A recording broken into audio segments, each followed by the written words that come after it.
Hey everyone, this is Margaret Lynch Ranieri, best-selling author of books Tapping into Wealth and Unblocked. And I have had the pleasure over the past 18 years of getting to know some of the most extraordinary coaches on the planet.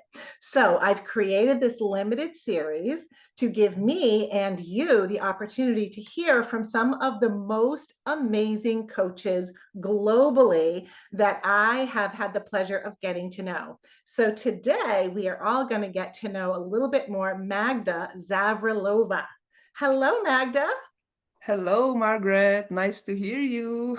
Thank you for being part of this series. I'm so excited for people to learn more about you and about the way that you coach and how you work. So could you start by giving us just a little bit of an overview of who you are and what you do? Hello, my name is Magda Zavřelová. I'm coming from Czech Republic and I am a transformative coach. I'm helping people to work with their energy because many people waste their time waiting for specific experiences so that they finally get to some specific feelings. Very often to feel rewarded means to get joy, to get some sort of satisfaction. But I guess the true life alchemy is to do the opposite process, to do something with your vibe so that you just watch unfolding the reality in front of your eyes and it works for you, or you just suddenly find yourself in a state of being keen on doing the proper actions that previously felt like something that is not very comfortable for you, or at least something that you have to push yourself to do. And suddenly it works for you and you do it and you feel enthusiastic and the results are great because what you put in, that you get from the process back. Awesome. Very cool. And how long have you been a coach? Yeah, I've been coach for almost 9 years at the Wow. moment.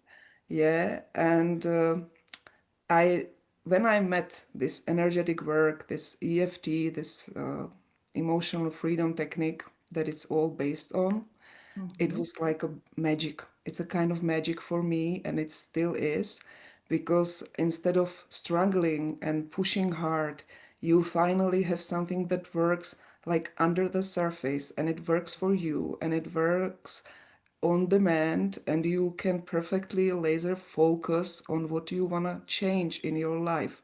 And EFT work has one perfect thing to bring you. Whatever you work on, it will have positive side effects that go through all your lives. You can't work on your finances and not touch your well-being. You can't work on your, let's say, career and not touch your relationships with other human beings. And it involves your kids, it involves your partner, it involves your siblings, your family. So that's what I love about the work, because Mm. it really brings light.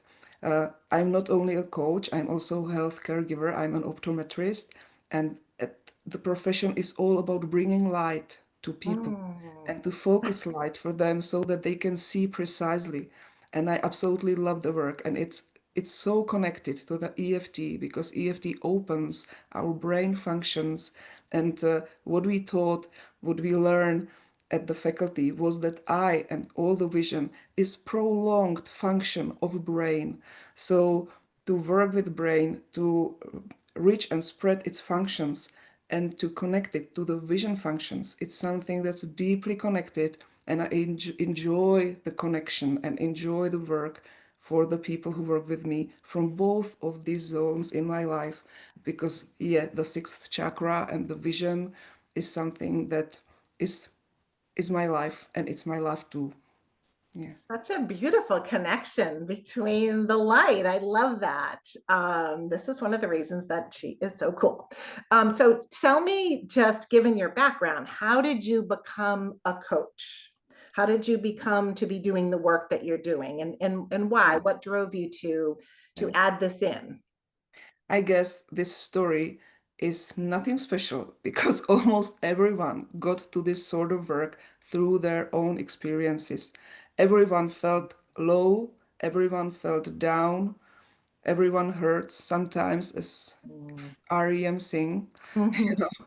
So that was my story too. After a personal disaster, and the disaster for me was a divorce when I just became a mom of a wonderful young girl. She was just 9 months old, and I was also pregnant with my younger kid, with my sonny Simon, and it was a shock. It was something that came out of blue for me because we were in a nice 17 years longing, lasting marriage. And suddenly it was something that I really did not expect to come. And I became in a place where I felt betrayed. I felt absolutely confused. I didn't understand why this came, where this came from. And I definitely needed to find a place where I can survive myself and also take the best care of my two beloved babies because they are the motivators number one for me, of course, as for any other mom. And those days I and thanks angels, they were there to help me meet the proper people. I met a guy who, let's say, 3 months before all that came into my life, just noticed EFT. Those days I was very arrogant about that, and I said, I don't need anything like that. My childhood was great, and we Mhm. are a loving family. We had no divorces in our family. We love each other, and etc. But fortunately, 3 months later, I remembered his note, and I looked at the internet and remembered my high school English because all the good sources were in English, and met the Gary Craig's tutorial, and he was just seeking for people on all the planet to translate his golden tutorial for free for their native languages. So I jumped in that, and I was the first on all the planet who translated his work into other language. So that was the baseline I started building on, but I immediately realized that the base basic EFT, no matter how great it is, sometimes let you work in cycles. You find yourself like in the vicious cycle and you don't know where to start and where to finish. And I started looking for maps, looking for something that helped me get oriented, me and my clients too, because once I started tapping, people started noticing, and Mhm. suddenly you look so calm and you are laughing much more often. And what happened? What happened? And I got a courage to share the story, what happened with me, that I met some EFT, and those people started jumping in the process themselves. I didn't have to do a lot because yes, I'm a healthcare giver and I meet many people on a personal uh, baseline day by day. So it's easy to work with them and to speak about things. So I started working with Tapping into Wealth, one of the best books I ever got into my hands, and started realizing the deeper and deeper layers that are under the first question, how are you feeling now?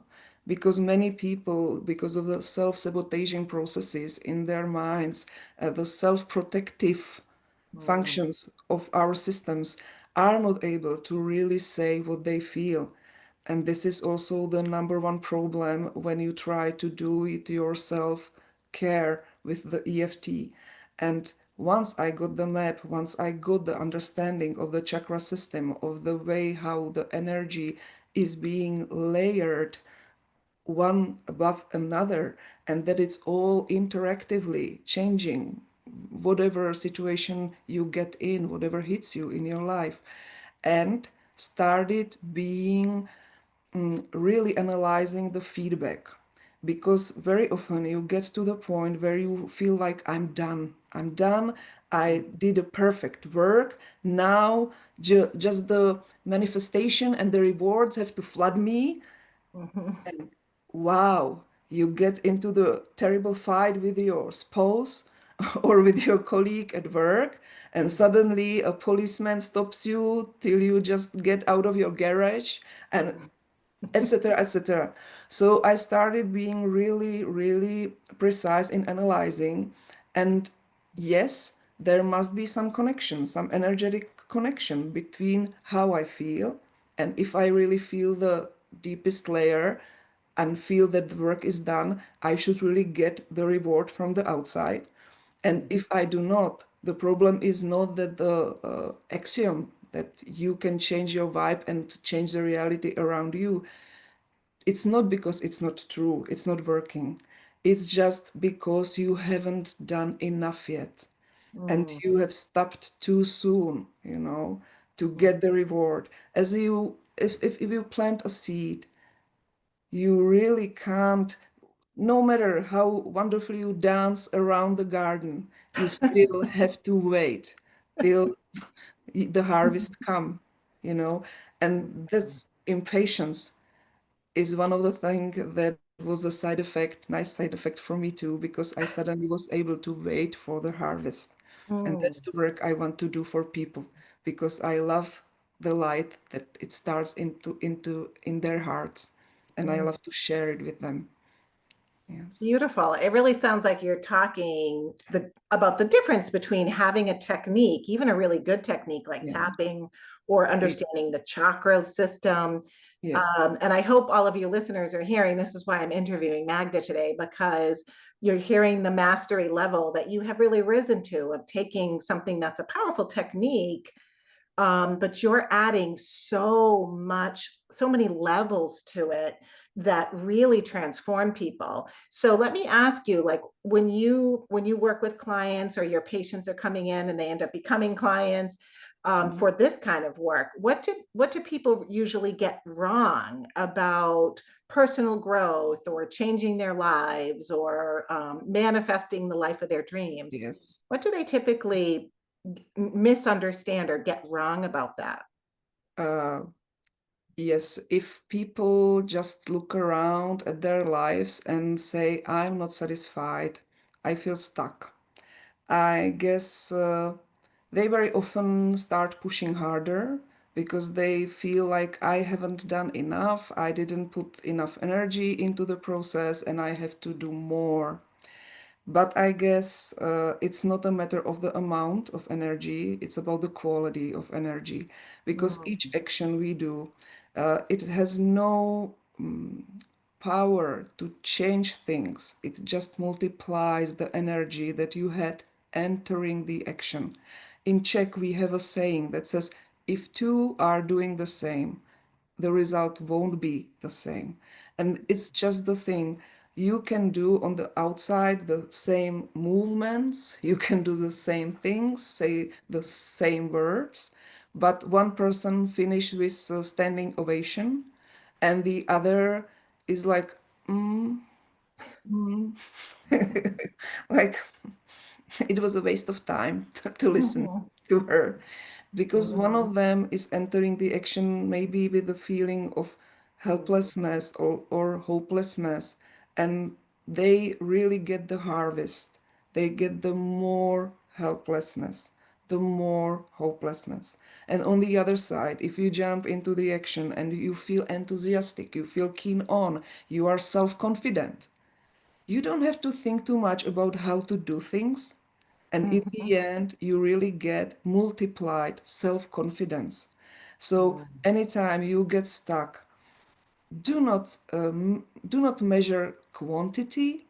Start taking care of quality of the energy that you are taking to do the action. That's the difference for me.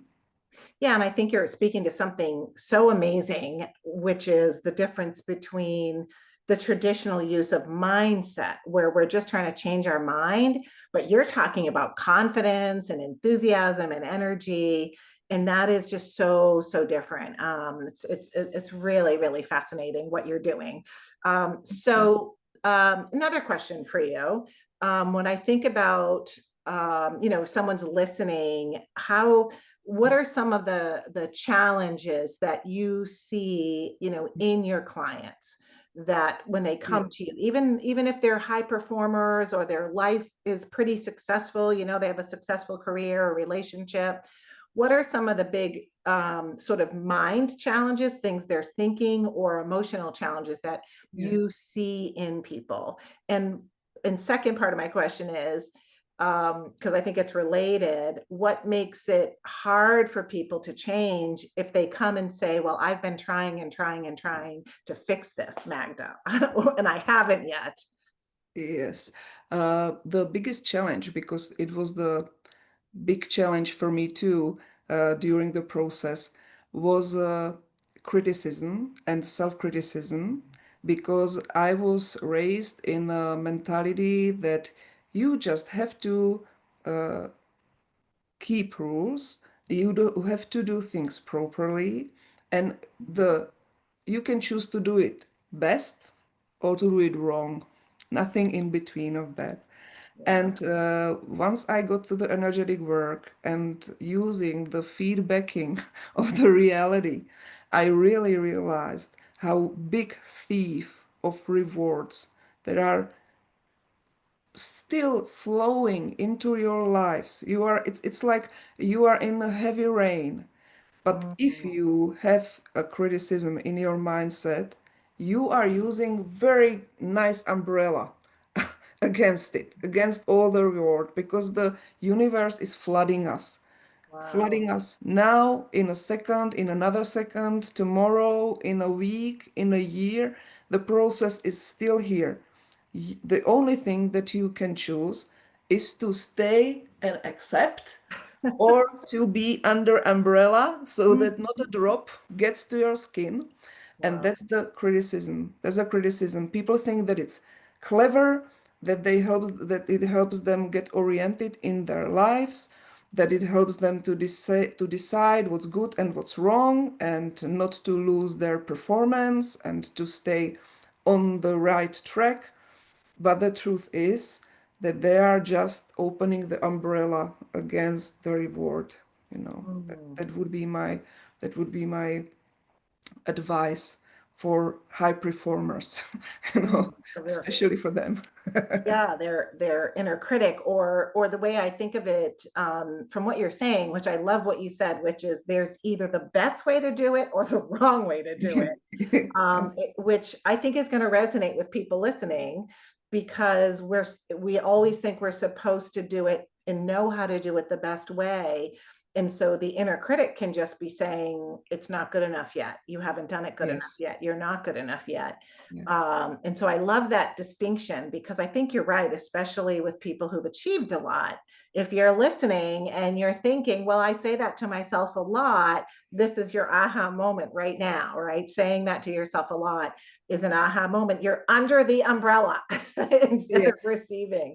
Yeah. And we say in Czech, or one poet, very famous poet, Jan Neruda, said in Czech is kdo chvíli stál, stojí opodál, which means if you, instead of still running ahead, just stay and relax for a second. The group is far away from you, they run away from you, and you suddenly are not at the top of the group. You will have to struggle very hard, twice harder, so that you can get the last of the group. So it's immediate urge to run, and to not to lose the position they accomplished. And that becomes a whipping again, above your back. It's like I really see Mm. the slavery man who is like, Mhm. work harder, work harder, work Wow. harder. Or Yeah. some terrible screens from the concentration camps, where those people who were so thin had to wear very heavy stones, and they were falling down under them. And moreover, it was a nonsense work, because it was done for them just so they are punished for something, I don't know what. But it is like that. And if you have this mentality, and if you in 24/7 are like yelling at yourself that you have to work harder no matter how tired you feel, that you need to get Mhm. rest, that you need to eat or to sleep, how can you expect to be the best maybe today, maybe in an hour, but you can't keep this top position when you are not absolutely drained. So you have to take care of you so that you can keep the top position and not the opposite. And that is the trap. That is a trap for Oh. achievers. Yeah, I think that imagery is so powerful. And this is why, if you're listening in English here, aren't we so glad that she went back to her high school English? Because so many English speakers hire Magda for this work. But I guess what I was thinking while you were talking was there's the side of, do you resonate, if you're listening, with that inner critic, right? Like, it's got to be good enough, and I'm supposed to do it right the first time, no matter what. But the second part of what you said was, if you have a feeling inside of you, or you find yourself saying, I feel like I'm being punished sometimes, or I feel like I'm working and it's a struggle, or it's a punishing pace, that's another way to know that you're living sort of in this in this approach, as opposed to the flow that Magda's talking about. So given that, can you share a story of someone that made a powerful shift that you worked with, and what really changed for them? Yeah, there are many wonderful stories, but I don't want to spend too long here. But the very first client that I was working with was a wonderful young lady.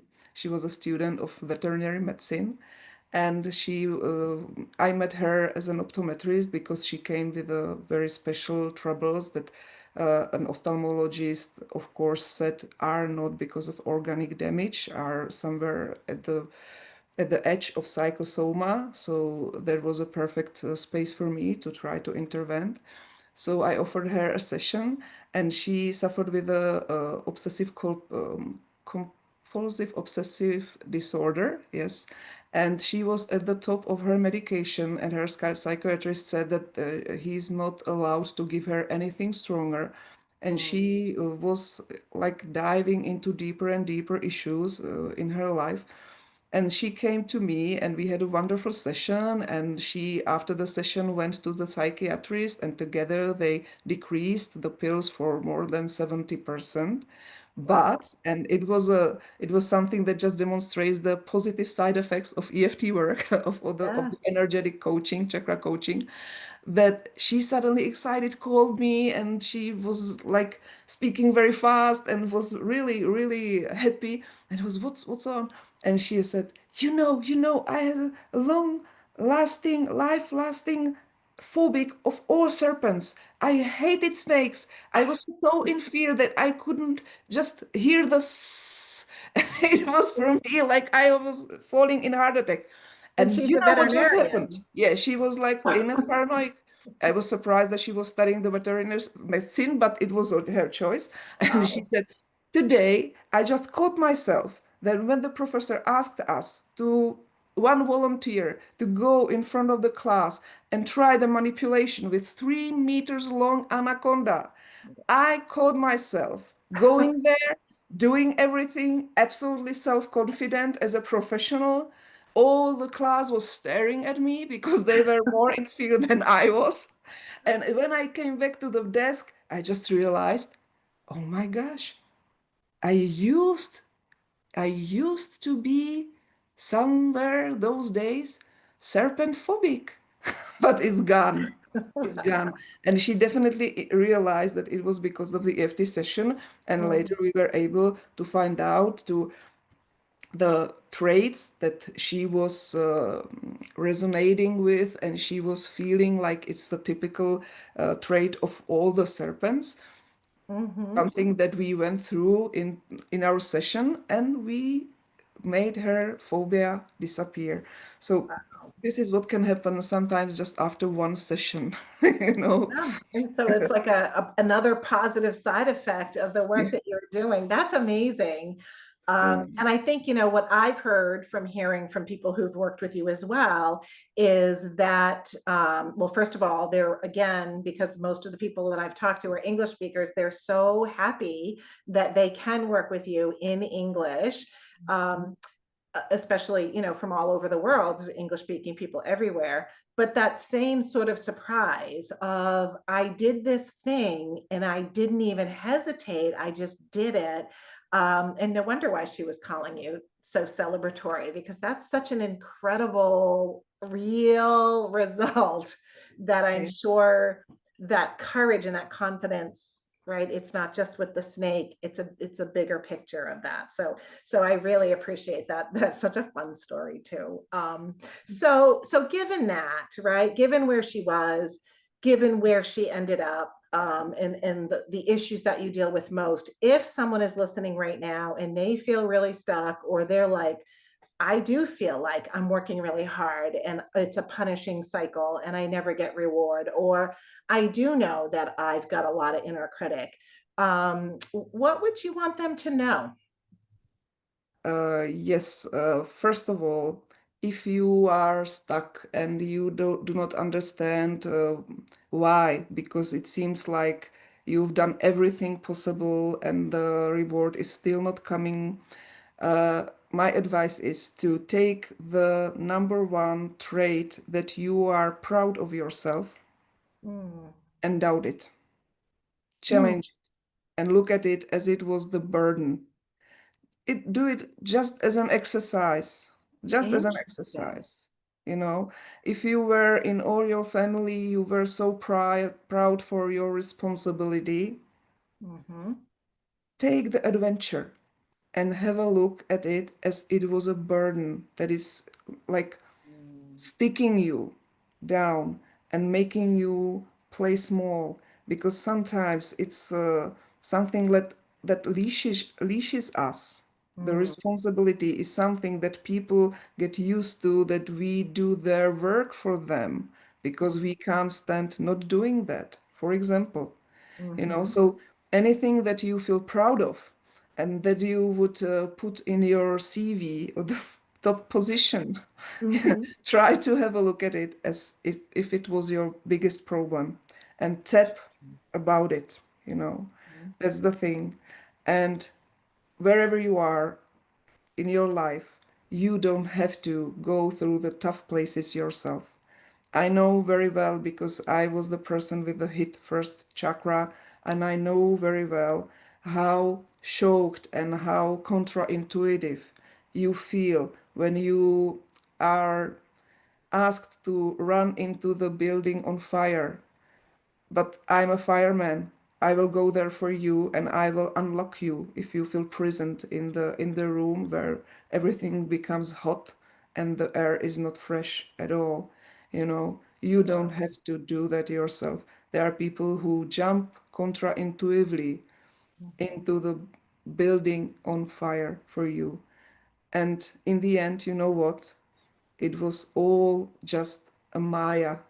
It was all just a feeling of fire. In the end, you will find out that all around you is just a wonderful, new, and great castle, and that you are allowed to live in that and enjoy every second. And that is my advice for you. That And is very if beautiful. you don't mind, Margaret, I would love to repeat it in Czech for the I people would who love are that. Yes. listening in Czech. Prosím všechny, kdo mě teď posloucháte a třeba je pro vás obtížný poslouchat to v angličtině. Pokud máte v životě pocit, že jste se zasekli a že máte všechny svoje položky odškrtnutý, všechno logicky, co jste mohli udělat, abyste uspěli, už jste udělali, ale ten úspěch pořád nepřichází, tak vemte jednu první věc, která vás napadne, že je to nejlepší, co ve vás je, tu nejlepší vlastnost, na kterou jste pyšní. A pro jednou se na ní zkuste podívat, jako kdyby to byl ten kořen zla, jako kdyby to byl zdroj toho všeho problému. Protože právě tím můžete vykrýt ta slepá místa, která vám brání v postupu vpřed. A nebojte se, nejste na to sami. Někdy je to prostě hrozný a někdy je to těžký, když máte strach o život a cítíte, že je tak reálný, že byste se o něj mohli opřít. Ale nemusíte na to jít sami. Já jsem ten hasič, co vběhne do hořící budovy, i když všichni ostatní utíkají pryč. A jsem tady pro vás. Kdykoliv. Tak se ozvěte. Thank you. Thank you so much. So, Magda Zaralova, where Yes. can people find you? I have a website, magdazavrelová.cz. Czech Republic has a CZ ending. And we So can put you that below can, the video. Mhm. yeah, you can have a look there, and it's for both English and Czech. So if you don't mind my imperfect English, feel free to connect me. I know that I'm not a native speaker, but my heart is open for you, no matter what language you speak. So, Thank you so much for today. You've inspired me. Thank you for being this number one first interview I'm doing in this series with amazing, fabulous, magnificent coaches who are changing the world one by one. Thank you so much, Magda. thank you, Margaret, for your invitation. Thanks a lot.